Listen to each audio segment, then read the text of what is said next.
Haleluya, puji Tuhan, salam sejahtera Bapak, Ibu, Saudara-saudari, keluarga GPD ILSAD Magelang. Tuhan Yesus memberkati. Terus alami pembaharuan di dalam Tuhan setiap hari. Mari renungkan firman Tuhan menggunakan 365 hari yang mengubahkan.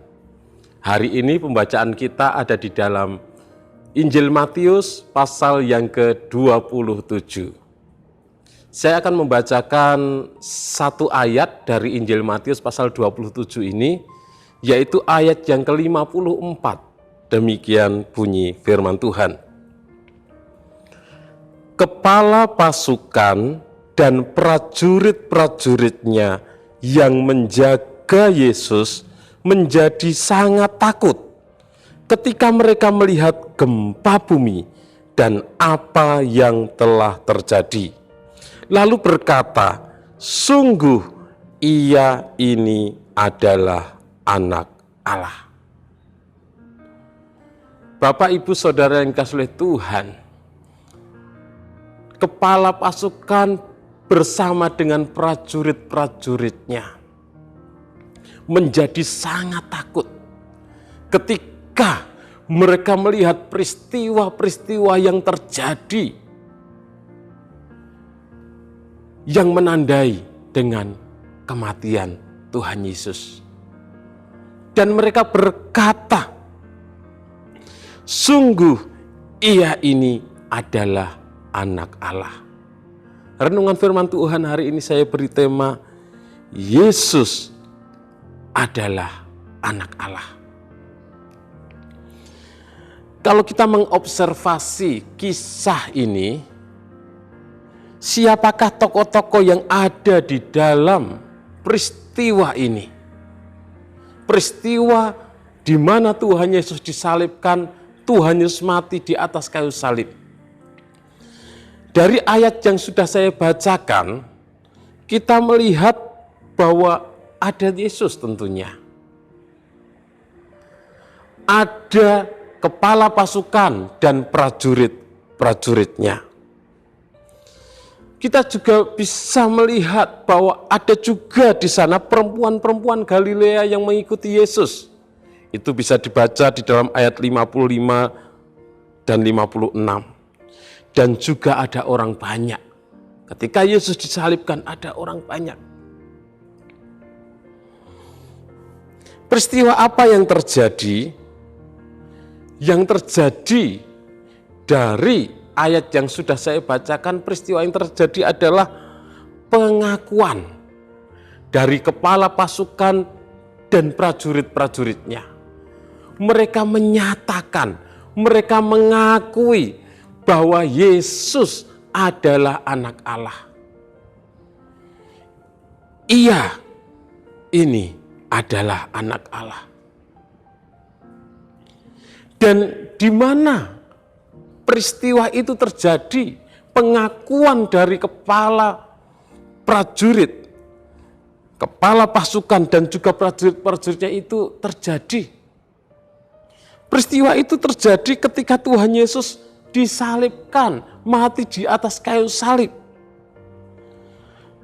Dan Yesus disalibkan di Golgota. Dalam Injil Matius pasal 27 ayat 33 dituliskan di sana, maka sampailah mereka di suatu tempat yang bernama Golgota, artinya tempat tengkorak. Dan disitulah Yesus disalibkan. Pengakuan dari kepala pasukan dan prajurit-prajuritnya disampaikan, diucapkan di Golgota. Di hadapan salib Yesus, ketika Yesus mati, mereka mengungkapkan pengakuan mereka bahwa Yesus adalah anak Allah. Sungguh ia ini adalah anak Allah. Kapan pengakuan dari kepala pasukan dan prajurit-prajurit mengakui bahwa Yesus adalah anak Allah? kira-kira jam 3 sore. Di dalam ayat 46, Matius 27 ayat 46 dikatakan, kira-kira jam 3 berserulah Yesus dengan suara nyaring, Eli, Eli, lama sabachthani. Artinya, Allahku, Allahku, mengapa engkau meninggalkan aku? Dan sesudah mengucapkan hal itu, Tuhan Yesus menyerahkan nyawanya kepada Allah Bapa. Dan Yesus mengalami yang namanya kematian. Dan saat Yesus mati, disertai dengan tanda-tanda yang terjadi. Ada gempa bumi, ada kegelapan, dan lain sebagainya. Maka kepala pasukan dan prajurit-prajuritnya, mereka percaya, mengucapkan pernyataan, sungguh Yesus adalah anak Allah. Mengapa kepala pasukan dan prajurit-prajuritnya mengakui bahwa Yesus adalah anak Allah? Karena mereka melihat sendiri, melihat dengan mata jasmani, mendengar dengan telinga mereka. Mereka menyaksikan sendiri saat Tuhan Yesus mati. Ada peristiwa-peristiwa yang terjadi yang membuat mereka takut, dan mereka menyatakan, meyakini, percaya bahwa sungguh Yesus adalah anak Allah. Yang pertama, peristiwa yang mereka saksikan adalah terjadi kegelapan selama 3 jam. Dari jam 12 sampai jam 3 sore. Itu dicatat di dalam ayat 45. Matius 27 ayat 45. Mulai dari jam 12, kegelapan meliputi seluruh daerah itu sampai jam 3. Jadi 3 jam terjadi kegelapan di daerah itu. Di tempat di mana Yesus disalibkan. Yang selanjutnya, mereka mendengar Yesus menyerahkan nyawanya kepada Allah Bapa. Setelah Yesus menyerahkan nyawanya, baru Yesus mengalami yang namanya kematian. Di dalam ayat yang ke-50, Matius 27 ayat yang ke-50, Yesus berseru pula dengan suara nyaring lalu menyerahkan nyawanya. Kalau Yesus tidak menyerahkan nyawanya, dia tidak akan mengalami kematian. Tetapi karena kasih-Nya untuk menebus kita umat manusia yang sudah berdosa, dia harus mengalami yang namanya kematian. Maka dia menyerahkan nyawanya, dia rela mengalami kematian. Yang selanjutnya, peristiwa yang disaksikan, dilihat oleh kepala pasukan dan prajurit-prajuritnya, yaitu tabir bait suci terbelah 2, dicatat di dalam Matius 27 ayat 51a. Dan lihatlah, tabir bait suci terbelah 2 dari atas sampai ke bawah. Jadi tabir bait suci terbelah menjadi 2, peristiwa yang menyertai kematian Tuhan Yesus. Di bait suci ada tabir, ada tirai yang memisahkan antara umat Tuhan, ruang halaman dengan ruang kudus, ruang maha kudus, ada tirainya, tabirnya. Jadi umat Tuhan tidak bisa masuk ke tempat kudus, tempat maha kudus. Hanya para imam yang boleh masuk ke tempat kudus.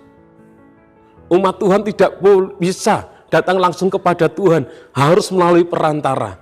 Tetapi dengan kematian Yesus, tirai itu terbelah secara diagonal dari atas ke bawah. Maka tidak ada tabir yang menghalangi lagi. Umat Tuhan bisa langsung datang kepada Tuhan. Karena umat Tuhan sudah dikuduskan, sudah ditebus melalui kematian Tuhan Yesus.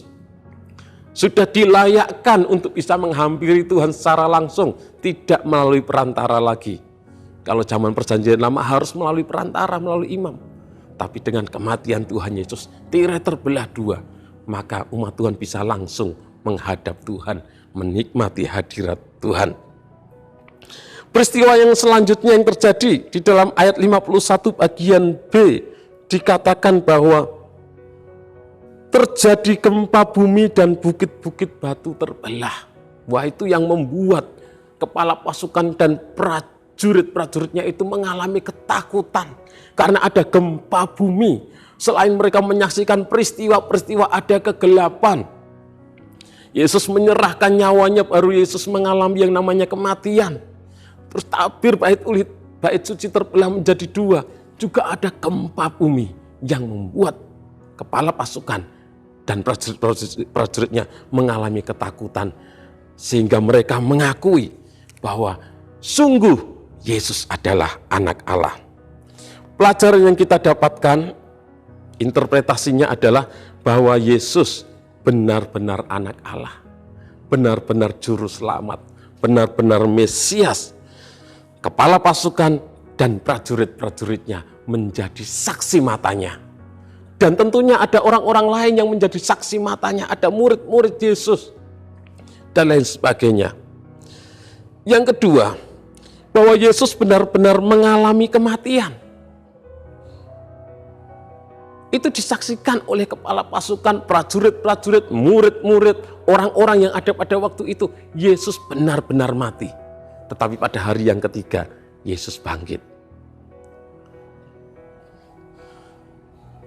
Aplikasinya bagi kita Bapak Ibu Saudara, biarlah kita tetap teguh berpegang kepada iman kita, yaitu iman di dalam Yesus Kristus. Karena Dia adalah anak Allah, Dia adalah Mesias, Dia adalah juru selamat. Dan keselamatan hanya ada di dalam Yesus. Dia sudah menebus dosa kita, umat-umatnya, orang-orang yang percaya kepadanya. Sehingga kita dikuduskan, kita dilayakkan untuk memperoleh kehidupan yang kekal itu. Tuhan Yesus memberkati Bapak, Ibu, Saudara, dan saya. Terus berpegang kepada iman dan keyakinan kita, Yesus adalah anak Allah. Yesus adalah Tuhan dan Juru Selamat. Tidak ada yang lain. Terima kasih kepada Bapak, Ibu, Saudara yang sudah dengan setia mengikuti Renungan 79, kiranya menjadi berkat bagi kita semuanya. Bagi Bapak, Ibu, Saudara yang ingin menyampaikan kesaksian, dapat menyalurkan melalui chat WhatsApp di nomor 0813 2742 0088. Mari kita berdoa. Kami bersyukur Tuhan, kami menjadi umat-umat-Mu, dan kami percaya dengan sungguh bahwa Engkaulah anak Allah, Engkaulah juru selamat kami, Engkaulah Mesias penebus kami, tidak ada yang lain. Dan keselamatan hanya ada di dalam Engkau. Mampukan kami untuk tetap setia kepada Engkau, berpegang teguh kepada keyakinan kami Tuhan, sehingga kami menikmati kehidupan kekal yang Engkau sediakan bagi kami umat-umat-Mu. Ya Tuhan, terima kasih memberikan kepada kami keluarga GPDI El Shaddai Magelang seorang penolong, supaya Ia menyertai kami selama-lamanya, yaitu Roh kebenaran. Ia menyertai kami dan akan diam di dalam kami. Di dalam nama Tuhan Yesus Kristus, kami berdoa bersyukur. Haleluya. Amin.